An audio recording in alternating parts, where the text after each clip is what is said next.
Cette semaine, à l'émission La magie de Noël, on a un gros menu à mettre sur la table. Et ça, c'est sans faire de jeu de mots. On va parler de la Sainte-Catherine, vous savez, la fête des vieilles filles qui était un petit peu oubliée. On va cuisiner la tire de la Sainte-Catherine. On va parler de son origine et tout ça. Et bien sûr, on espère y goûter, donc se sucrer le bec. D'ailleurs, on va également parler du Thanksgiving, vous savez, la fête en grand fêtée par les Américains et un peu ici au Canada. Et d'ailleurs, on va aborder comme sujet en dernier lieu des préparatifs, des menus du temps des fêtes. Tout ça, on fait ça avec nos invités.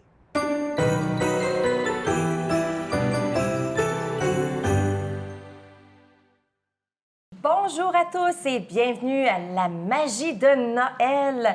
Aujourd'hui, on continue avec nos invités qu'on avait la semaine dernière parce qu'on vous l'a dit, hein, on continuait ça autour de la table. Et quoi de mieux que de parler de fêtes, de préparatifs, de parler de l'Action de grâce, le Thanksgiving qui s'en vient autour d'une table. Absolument. Parce que les réunions de famille, c'est là que ça se passe. Oui. Ça se passe autour de la table, on mange, il y a plein d'aliments sur la table, puis là, bien, il y a plein d'histoires qui se mettent à se raconter, les jeux de société qui se mettent sur la table, puis qu'on commence à jouer. Alors, c'était un peu ça. Fait que je voulais me retrouver aujourd'hui autour de cette belle grande table à la centrale coworking d'Amos qui nous accueille si gentiment avec un bel endroit bien éclairé.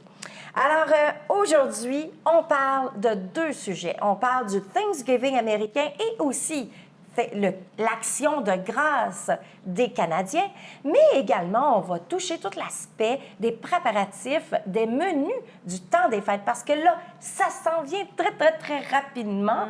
Alors, on est à peu près à un mois de Noël. Alors, qu'est-ce qu'on fait pendant le temps des fêtes pour pouvoir remplir la table de convives, mais aussi d'aliments pour manger. Alors, bonjour, Véronique. Bonjour, Hélène. Alors, merci d'être là. Bonjour, Lucille. Bonjour, Hélène. Ma petite maman, que vous avez connue dans l'épisode d'avant. Aujourd'hui, en première des choses, on va parler de l'Action de grâce et du Thanksgiving. Est-ce que toi, Véronique, est-ce que tu fêtes l'Action de grâce canadienne? Bien, je dois avouer qu'on ne fête pas nécessairement de façon extravagante.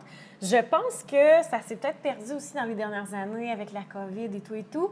Je pense que ça arrivait qu'on faisait peut-être un petit souper spécial dans cette longue fin de semaine, mais je pense qu'on souvent, on en profitait pour aller un petit peu à l'extérieur ou faire un petit voyage parce qu'on avait du congé. Un petit peu plus de congé. Fait que c'était plus dans l'aspect qu'on a un grand congé, un grand week-end qui s'annonce, donc on fait des activités. Mais est-ce que c'était plus pour se recueillir autour d'une table et de recevoir et d'avoir des convives, ou c'était plus, on prend un congé et puis on part à l'aventure et on va faire d'autres choses? Je pense qu'il y avait un petit peu des deux. C'est-à-dire que si on avait la chance d'être en grand groupe, en grande famille, on était contents, puis on se rassemblait autour de la table, puis on faisait un bon souper. Mais sinon, c'était peut-être d'être dans la gratitude d'avoir un moment avec notre petite famille, puis de se gâter un petit peu, puis de voir autre chose cette fin de semaine. Et tu vois, tu as amené un mot qui est vraiment le mot interactif pour l'Action de grâce, la gratitude. Oui, absolument. Parce que c'est réellement ça, hein? C'est Action de grâce, c'est de rendre grâce à toute la récolte qui s'est passée. Et c'est pour ça que l'Action de grâce se fait au mois d'octobre pour les Canadiens. Après les récoltes, là, j'imagine. Exactement. Parce que ici, vu qu'on est plus au nord, bien, ça va de soi que les récoltes sont beaucoup plus rapides. Ouais. Donc, on les cueille beaucoup plus rapidement que si on était plus vers le sud. Donc, on parle des Américains ici, les États-Unis, en fait, parce qu'on est tous des Américains, finalement. Absolument. Et toi, ma petite maman, est-ce que l'Action de grâce, c'est quoi représente l'Action de grâce pour toi? C'était une journée de congé. Une journée de congé. Fait que donc, même dans ces années-là, dans les années où tu étais enfant, cette journée de congé existait à l'Action de grâce? Tu avais congé d'école? Je m'en souviens plus.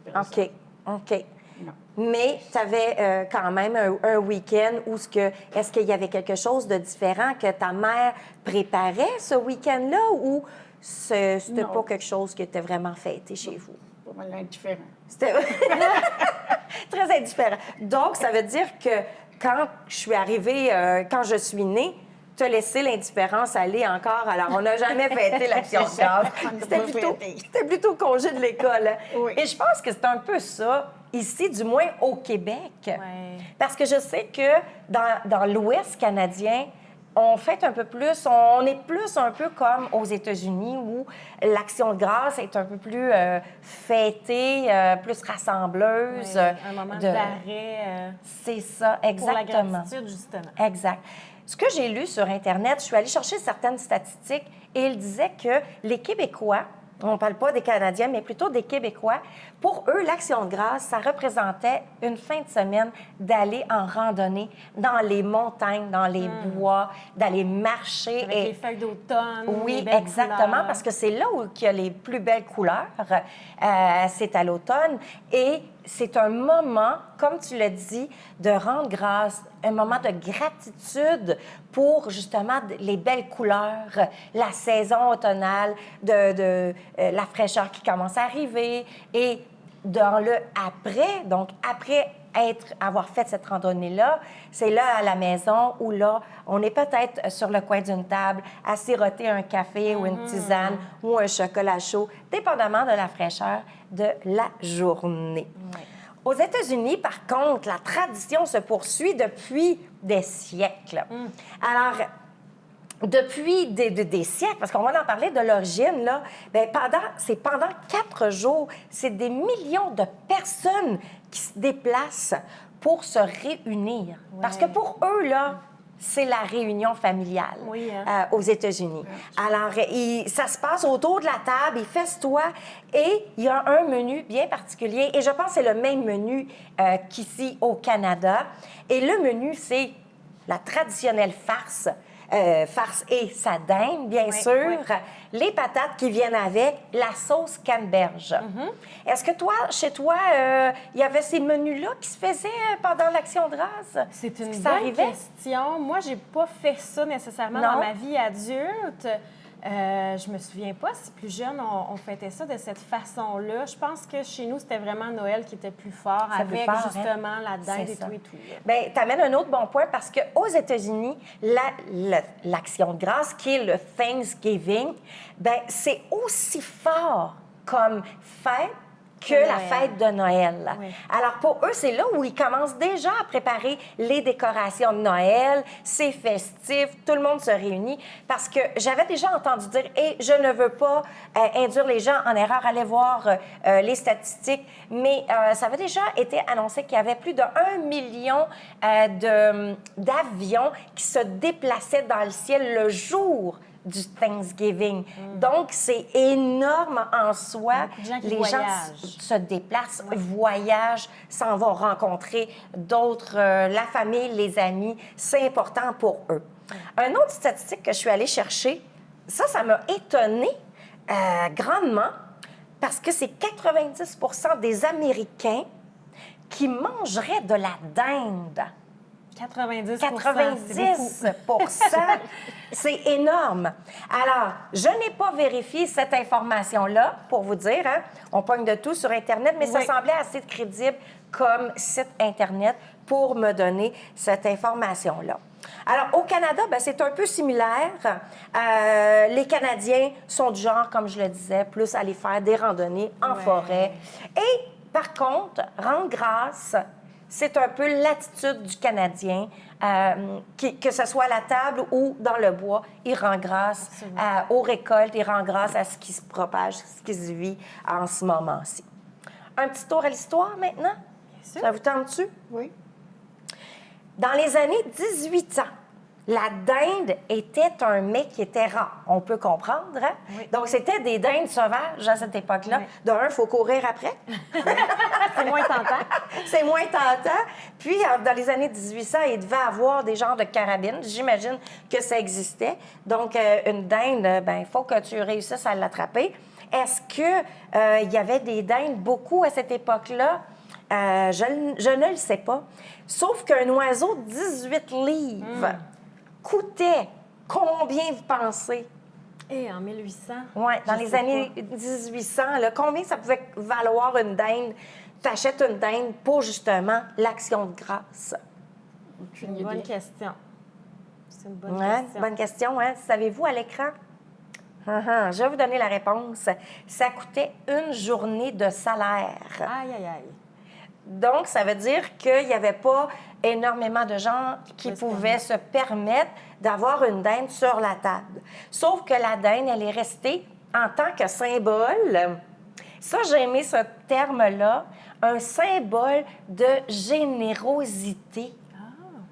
C'est un peu vrai dans le sens que si tu mets la dinde sur la table, on s'entend que c'est gros une dinde. Tu la partages. Tu avec la les partages avec tes convives.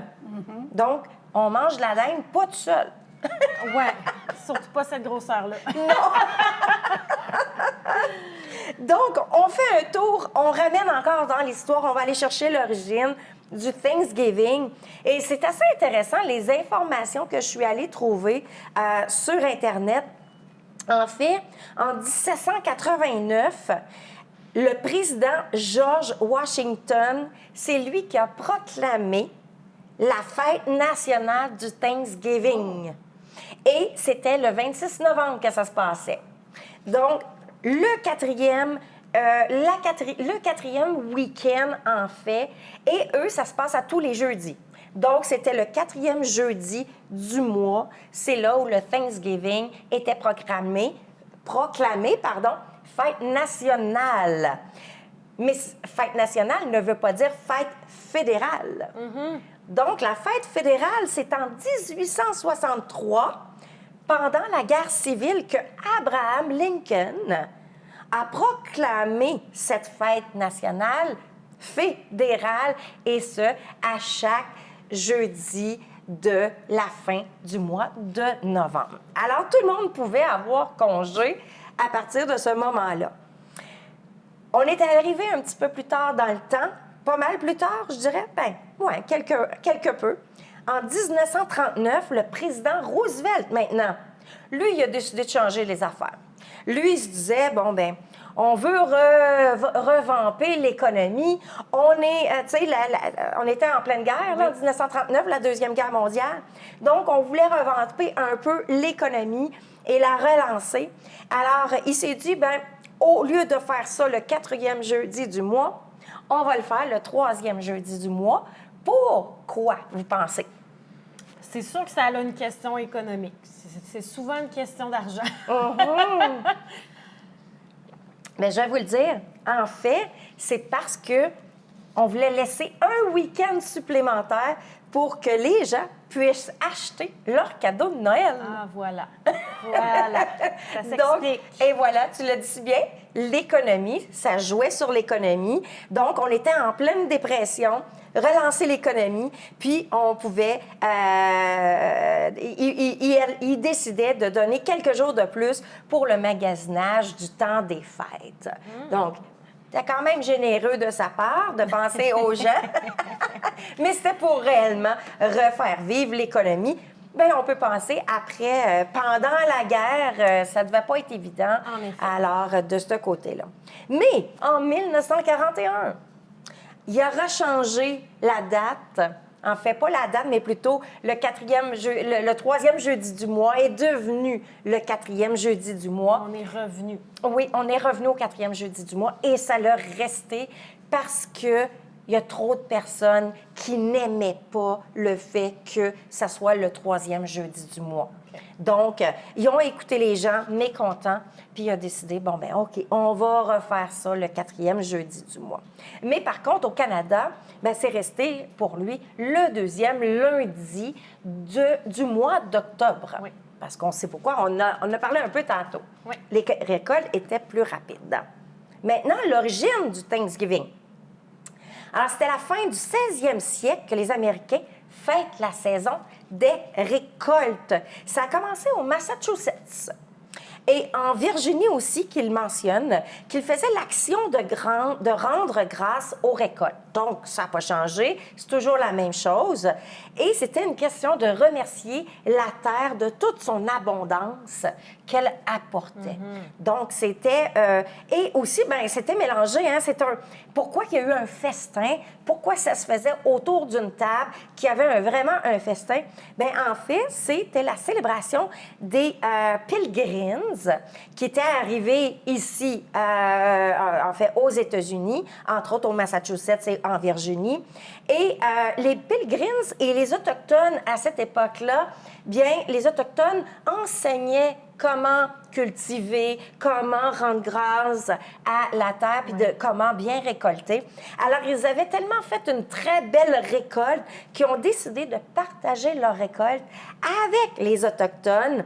Et de là, la tradition s'est perpétuée et elle a continué dans le temps avec le partage et d'avoir un festin sur la table et qu'on puisse manger de la dinde avec tous les condiments qui viennent avec. Donc, c'est un peu ça. C'est intéressant, pareil, Oui. hein? Alors, ensuite de ça, il est arrivé là, beaucoup plus tard, dans les années 50, 1950, ici. Bien là, le Black Friday est apparu. Oui. Est-ce que, pour vous, le Black Friday, c'est quelque chose que vous vous impliquez dans le Black Friday? Êtes-vous des gens très commerciables? Donc, allez-vous magasiner? C'est-tu important? Attendez-vous en ligne avec le Black Friday? Pas tellement, sauf que si je sais que j'ai une dépense, un achat à faire et qu'on n'est pas loin du Black Friday, il y a des chances que j'attende à cette journée-là avant de faire mon achat, d'économiser. Exact. Oui. Et est-ce que tu es la personne du genre à attendre? Parce qu'on sait que tout ce qui est technologie est très, très à rabais cette journée-là, entre autres. Est-ce que tu es une question si tu as besoin de quelque chose de technologique, est-ce que tu vas aller attendre devant un commerce pendant longtemps pour pouvoir entrer et être dans les premiers à acheter? Non. Je pense pas que je ferais la file pendant des heures pour attendre mon tour. Pas à ce point-là. Oui, c'est ça. Ouais. Parce que tu sais qu'il y en a qu'à partir de minuit le soir, ils attendent devant les commerces à Montréal. Faut être Ils patient. passent la nuit là. C'est quand même froid, là. Oui. Tu sais, on est quand même au Québec. Ici, il y a quand même... Fin novembre. oui, c'est fin novembre. Des fois, il y a de la neige. Oui. Alors, passer toute la nuit dehors pour s'acheter quelque chose d'électronique, il faut vraiment vouloir avoir les rabais. Et surtout qu'ils ont décidé de prolonger le Black Friday. Hein? Oui. Ce n'est plus juste la journée même. Oui, la journée même, tu as des super bons rabais, mais tout le week-end, tu as encore des rabais. Peut-être des rabais moindres, mais tu as encore des rabais. Oui. Et tu as le Cyber Monday, qui est celui que tu achètes en ligne. Oui, le Peut-être lundi tout ce qui suivant. est là. Oui, exactement. Oui. Donc, et tout ça, ça vient d'où, vous pensez? Le Black Friday, le Cyber Monday? Une chute économique quelque part là, dans l'histoire, certainement. Hey, t'es bonne. Ben, T'es pas bonne. tant que ça, T'étudies mais l'histoire, certain, hein? je me rappelle un petit peu vaguement l'histoire de la crise économique. là. Ouais. Parce que tu sais que souvent, là, on a plein de fêtes qu'on a. Mais on ne sait même pas c'est quoi l'origine, d'où ça vient. Puis pourquoi qu'on a une journée de congé cette journée-là. Oui. Donc, moi, c'est pour ça que je trouvais ça intéressant d'aller chercher cette histoire-là et de vraiment la conscientiser et d'être plus en gratitude face à ça aussi. Parce que le Black Friday, en fait, comme tu l'as dit, c'est une question d'économie. C'est arrivé à Philadelphie. C'était, en fait, c'était la fin de semaine du Thanksgiving. Et la fin de semaine du Thanksgiving, il y a le football. Oui. Donc, le football se faisait, et là, il y avait du tourisme qui arrivait, les gens de la place et tout ça. Et le lendemain du Thanksgiving, donc tout le monde est encore avec les convives, sont dans les rues, puis on attend le week-end pour aller voir le football. Mais dans cette attente malheureuse, bien, il y a toujours des gens qui sont malfaisants, malheureusement, et qui allaient piller les magasins, qui allaient dévaliser les magasins, casser les fenêtres et voler les magasins. Donc, les commerces se retrouvaient avec le Thanksgiving avec une hausse parce qu'ils avaient vendu énormément. Puis le lendemain, il était à perte. Alors, c'est pourquoi que le Black Friday est comme apparu à ce moment-là, mais pas encore, parce que c'était leur comptabilité. C'était une question de comptabilité, en fait. Parce que quand ils étaient à perte, les commerçants, ils mettaient ça en noir dans le livre de comptabilité. Et quand ils étaient en bénéfice, ils étaient dans le rouge. Alors, ils écrivaient en rouge. Alors, de ce fait, bien, un peu plus tard dans le temps, puis un peu plus tard, c'est pas mal tard dans le temps, dans les années 80, bien, les détaillants, ils ont un peu réinventé les choses. Alors, le Black Friday, le concept du rouge au noir, bien, cette idée-là marque que le noir représente que les détaillants sont toujours maintenant en bénéfice.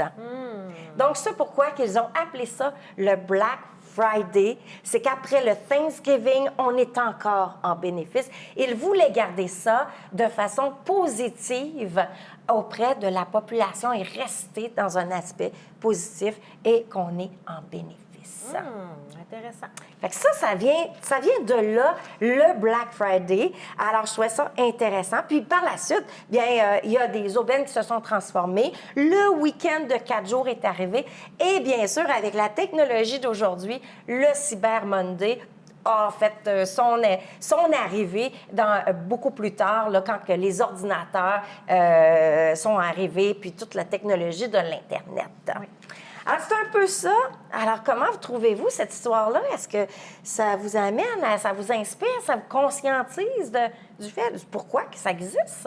Bien, certainement, parce qu'on ne connaît pas les dessous de ça nécessairement. On ne nous l'explique pas chaque année. Donc, c'est le fun de le savoir. Merci de cette dose de connaissances. Bien, c'est une dose de connaissances, hein? Internet. Internet, c'est tout aujourd'hui. Alors, on va s'alimenter sur Internet. Bien sûr que c'est pas partout qu'il y a des informations. Il faut faire attention à ces sources, mais quand même, c'était quand même assez intéressant de trouver cette histoire-là. Maintenant qu'on a terminé l'action de grâce, on a mangé notre dinde à la sauce aux canneberges. C'était excellent, malgré que je suis végane. Alors, j'avais une dinde végane. Voilà. Alors, voilà, on transforme le tout aujourd'hui. Hein? Oui. C'est pas juste ça maintenant, il y a des dindes. Ils font tout maintenant. Là. On peut tout changer, la nourriture. Là, j'ai le goût qu'on a parlé de dinde. Ça nous a salivé un peu, les babines. Hein? Non? Avez-vous faim, là? Non? De la tire, oui, on en a. On mange la tire, hein, la tire qu'on a eue la semaine dernière. Absolument. Alors, qui était très bonne d'ailleurs. Bien là, on va aller parler des menus. Oui. Les menus du temps des fêtes, parce que là, on est à 1 mois des fêtes. C'est une des choses qu'on aime le plus de Noël. Oui. Ah oui? Manger, hein? On mange avec nos familles. C'est ça. Oui, on mange trop, exactement. On va aller voir du côté de Lucille. Comment ça se passait le temps des fêtes pour toi? Est-ce que tes parents faisaient quelque chose de spécial? Parce que tu viens quand même d'une famille de combien d'enfants? 18. 18 enfants. 18 enfants. Oui, 18. Wow! Ça veut dire que c'est un enfant par année ou presque. Ah oui. Pauvre mère. Ah oui, vraiment. Elle a travaillé fort, la Elle a maman. travaillé fort, hein? Et surtout, vous aviez une ferme, je pense, Oui. à cette époque-là. Oui. Et là, comment ça se passait le temps des fêtes? Dans la préparation, du moins à 18 enfants, là. Oui. Ta mère, elle devait commencer au mois de septembre à préparer tout ça? Dans la même semaine, là, la semaine de Noël. Ah oui? Oui. Wow! Eh bien, mon père et mes frères, bien, ils allaient chercher 3 sapins. OK. Puis ils mettaient ça dans le coin du salon. 3 sapins. Oui. Ah, Puis mon père faisait une couronne avec des branches. OK. C'est tout ce qu'il y avait dans le sapin. Ah oui? Oui. OK. Puis on avait des petits bas accrochés avec une pomme, une orange, puis OK. un suçon. Là. Ça faisait le bas de Noël? Oui. Puis est-ce que c'est tes parents qui mettaient les fruits à l'intérieur? Oui. Puis ça, tout le monde avait le même cadeau? Tout le monde avait la même chose. Oui. OK, tout le monde avait la même Des chose. poupées, puis OK. ben, des poupées. Non, il n'y avait pas de poupées, là. Mais tu m'as parlé, par contre, à une certaine époque, où il y avait la guignolée qui Oui, passait. la guignolée qui passait aux portes, puis elle amenait des cadeaux. Oh. Les poupées, on jouait pareil avec, là. Il manquait un bras ou une jambe, là. Ah oui? Puis les petits camions, bien, c'est ça, il manquait des choses aussi, là. Une petite Ouais. roue pour rouler. Oui, un petit trou. Puis finalement, nous, on aimait mieux jouer dehors de toute façon. Ah, OK. Fait que, C'était pas la mère n'était pas là à Le dire petit cadeau. allez jouer dehors, là, vous Non. m'énervez, vous ben, y allez. On y allait. Oui. Oui.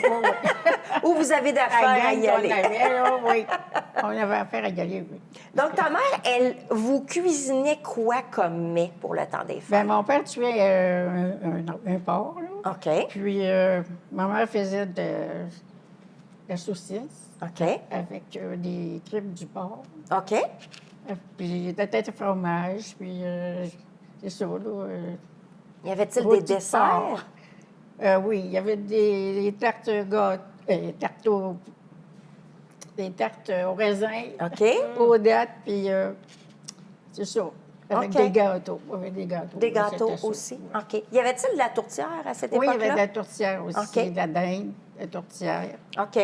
Oui. Ça venait-tu tout de la ferme chez vous ou vous en achetiez à Non, l'extérieur? ça venait tout à la ferme. OK. Fait que c'est ton père qui allait tuer les animaux, Oui. qui les dépesait, puis qui créait Oui, tous c'est les ça. aliments nécessaires. C'est ça. OK, intéressant. Puis Thomas, tu dis qu'elle commençait ça la semaine avant Noël. Oui, la semaine avant Noël. Étais-tu toute seule pour tout faire ça ou Oui, oui. il y avait des plus grands qui aidaient aussi? Non, c'est pas mal elle qui faisait ça toute Ah seule. oui? Oui. Wow! Oui, oui. Une Et maman est-ce- travaillante, hein? Elle est travaillante, hein? Wow. C'est Beaucoup quelque chose. travaillé, hein, ces gens-là. Ah oui. Et est-ce que toi, tu as perpétué la tradition ou tu as changé la tradition? Oui, ça a changé avec le temps. là. OK. Donc, quand tu es devenu un adulte avec des enfants, est-ce que tu faisais encore là des tourtières? Oui, la même chose. C'était la même chose? La même chose. À part des tripes. Oh, ouais. On est peut-être moins ça, hein, les Ouais, tripes, là. ouais. Mais moi, ce que je me souviens, c'est que tu nous faisais aussi des tonnes, mais quand je dis des tonnes, mais des tonnes de beignes aux patates. Bien sûr. Oui, Hein? des nos patates. Ça, là, tu nous en faisais beaucoup de Oui, ça. oui. Fait que tu commençais début décembre pour faire les beignes aux patates, puis Oui. est-ce que tu devais reproduire des beignes aux patates au fur et à mesure qu'on les mangeait toutes, ou Oui, quand vous les trouviez. Ah, elle avait des cachettes. tu les cachais? Oui, les cachets. Ah oui! C'était trop bon. Ah hein? oui. Des beignes aux patates. Toi aussi, tu as eu accès à cette tradition-là de Les beignes aux patates? j'en fais chaque année. À chaque année, oui. À chaque année, c'est notre tradition. On en faisait avec ma grand-maman maternelle quand elle était encore en vie. Mais moi, ma mère, mes filles, mon conjoint, on en fait à chaque année encore. Wow! Ouais. C'est si le bon. fun. Mais oui, c'est c'est bon. Mais hein? mes filles me le demandent, oui, parce qu'elles aiment le goût, mais parce que le moment qu'on passe ensemble à les faire est intéressant aussi. Là. Exact. Et tu commences, toi, tes préparatifs à partir de quelle période? Bien, ça dépend jusqu'à quel point mon conjoint me met des stops. Parce que moi, je pourrais décorer tout de suite après l'Halloween et je serais bien heureuse. Mais je me contente d'écouter de la musique de Noël à partir du 1er novembre. Et ensuite, les décorations, j'essaie de repousser ça le plus possible début décembre.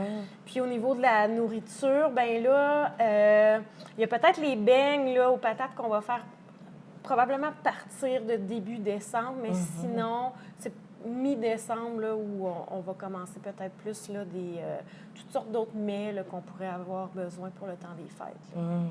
Si je vous posais la question, le temps des fêtes, ça commence où pour vous, le temps des fêtes?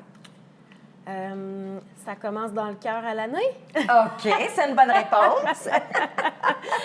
Ça commence. Mais dis-moi, tu préparais, toi, tu dis, bon, tout de suite après l'Halloween, tu voudrais Ouais. déjà mettre tes décorations et Ouais. tout ça. Mais les repas, quand est-ce que tu commences à réfléchir à tes repas du temps des fêtes? C'est drôle, hein, parce qu'avec la pandémie des dernières années, j'y réfléchissais moins parce qu'on se réunissait moins. Mais je pense que c'est dès fin novembre là, que je pourrais commencer à penser qu'est-ce qu'on fait cette année, qu'est-ce que je pourrais acheter, qu'est-ce que pour tu sais, quel ingrédient, tout ça. Là.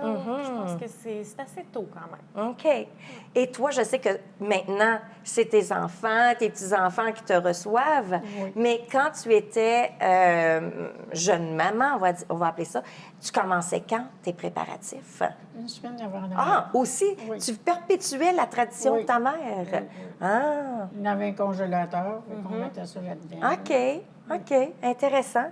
Si je vous dis, y a-t-il un fruit qui vous allume, qui vous dit ça me fait penser au temps des fêtes? Un fruit, c'est une bonne question. Oui. Y a-t-il un fruit pour toi? Les clémentines. Et voilà. Et Ouais. voilà. J'ai tellement mangé de clémentines dans le salon chez mes parents, à côté du sapin. On s'achetait, c'est le temps des clémentines, Et ça, exact. dans ce temps-là. Oui. Ouais. Parce que les clémentines arrivent au mois de novembre. Oui, sont Les tellement clémentines bonnes. du Maroc, entre autres. Et sont bonnes, sont juteuses, sont sucrées. Ah oui, c'est bon. Et là, on en achète des tonnes, hein? Oui. On en achète des On tonnes. manque pas de vitamine C dans ce temps-là de l'année. Non, exactement. Et heureusement que ça arrive au mois de novembre, parce que le mois de novembre est le mois de la noirceur, où là, le soleil se couche tôt et se réveille tard, alors on manque de vitamines. Et heureusement, bien, on arrive avec les bonnes clémentines et aussi les mandarines Oui. des pays chauds. Donc, et moi, pour moi, la clémentine est tout de suite, en partant, c'est le mois de novembre, Oui. la clémentine, juste la sentir, senteur. ça me fait penser au temps des fêtes. Ça, pour Absolument. moi, c'est magique. Maintenant, le jour du 24, qu'est-ce que tu fais le jour du 24? Qu'est-ce qui est au menu? Est-ce que c'est tradition à chaque année, c'est toujours pareil ou il y a un menu qui change? Je dirais que dans les dernières années, on s'est permis des fois des petits changements, mais ça revient pas mal toujours à la tradition. Mais je crois que ça nous est déjà arrivé de faire, par exemple, un souper de mets chinois ou de vraiment se dire, on a envie de quoi? Une fondue, bon, parfait, on fait une fondue. Mais c'est vrai que il y a des années où on veut pas passer à côté de la dinde, puis de la tourtière, puis tout ça. Là. Ouais. Et de ton côté, à toi, y avait-il une tradition le 24? C'est toujours ça qu'on mange. Qu'est-ce qu'on mangeait le 24? C'était la même chose. là. C'était de la dinde, de la tourtière. Le 24? Oui. Dinde, tourtière. Non, c'était à Noël, au réveillon. Ah, au réveillon. Oui, au Donc, on avait réveillon. un réveillon. Oui. Est-ce que la journée du 24, au soir, est-ce qu'il y avait quelque chose qui se passait ou tout se passait au réveillon? Noël arrivait... Donc, quand le Père Noël y arrive. Après la messe de minuit, c'est le réveillon. Ah, après la messe de minuit. Oui. Et de votre côté, est-ce que c'est un peu ça? C'est-tu après la messe de minuit que ça se passe ou ça se passe avant?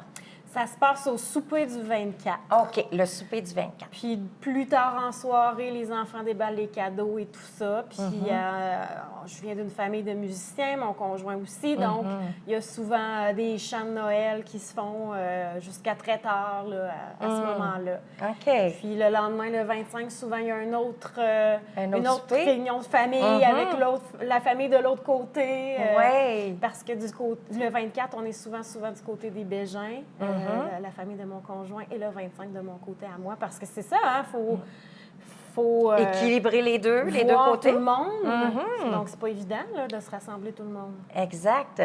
Et sur ton côté, à toi, qui avait une très grande famille d'un côté, mais de l'autre côté, du côté de papa, il y avait aussi peut-être une moins grande famille, mais c'est quand même une grande famille aussi. Oui. Donc, on avait à partager des soupers un peu partout, là. Oui, oui. il y avait, c'est ça, chacun faisait un souper. OK. Donc, ça se Jusqu'à passait C'était de Noël, aller au jour de l'an, il y avait des soupers. à tous les jours. Oui, quasiment. Oui, c'est ça. Pour arriver à voir tout le monde. C'est ça, arriver à voir tout le monde et tout le monde puisse partager son souper de Noël et tout ça. Moi, de mon côté, j'ai changé toute la tradition. Ah ouais? Bien, je suis devenue végane. Oui, c'est vrai. Alors, en devenant végane, bien, nécessairement, il faut changer les traditions. Alors, pour nous, le 24, c'était la fondue. Une fondue chinoise, mais végane. Non pas avec les enfants. Avec les enfants, on perpétuait la tradition. Mais rendu adulte, c'est souper au soir, fondue végane le 24 au soir. La messe de minuit, bien, ça s'est comme éliminé avec le temps, là. Est-ce que pour vous, la messe de minuit, c'est important? Est-ce que vous allez à la messe? Est-ce que J'ai c'est quelque chose longtemps qui- été à la messe de, si je me rappelle bien, 17 heures avec mes parents. OK. Et ça s'est perdu, cette tradition-là d'aller à la messe. Pour moi, ma mère y va toujours. Je pense que maintenant, il va plus autour de 20 heures. Mais je pense que de toute ma vie, je n'ai jamais vécu une messe de minuit. Wow! Jamais. Wow! C'est vrai que avec les années, hein, veut pas, les prêtres ont décidé de mettre différentes heures. Oui, exact. Fait qu'il y avait moins la tradition d'être à minuit, c'est la messe, puis après, on développe les cadeaux, Exact. puis qu'on mange des beignes, des tourtières, puis Ouais. du pâté, puis toutes sortes de choses. Ça s'est comme perdu avec le temps. On a changé les choses. Mais c'est pas grave, les choses continuent, et puis l'important, c'est qu'il y ait les rassemblements, puis qu'on puisse se voir tout le monde et partager un repas ensemble. Et bien, cette année, bien, on est post-pandémique, donc peut-être qu'on va être en mesure de pouvoir tous se rassembler cette année, On se croise d'avoir les des doigts. parties de famille et d'avoir la chance d'aller souper chez un et l'autre et de se raconter des belles histoires. Alors, ceci termine notre émission, notre épisode de la magie de Noël. J'espère qu'on vous a amené à être dans le cœur, votre cœur d'enfant, parce que c'est maintenant là, que ça commence. Absolument. Là, on est à 1 mois de Noël. Alors, il faut commencer déjà à préparer. Et moi, j'ai juste le goût de vous dire, de garder son cœur d'enfant, c'est de croire qu'avec les lumières, les décorations et la féerie des flocons, bien, tout s'arrête pour célébrer en famille et pardonner. Alors, partagez la magie de Noël.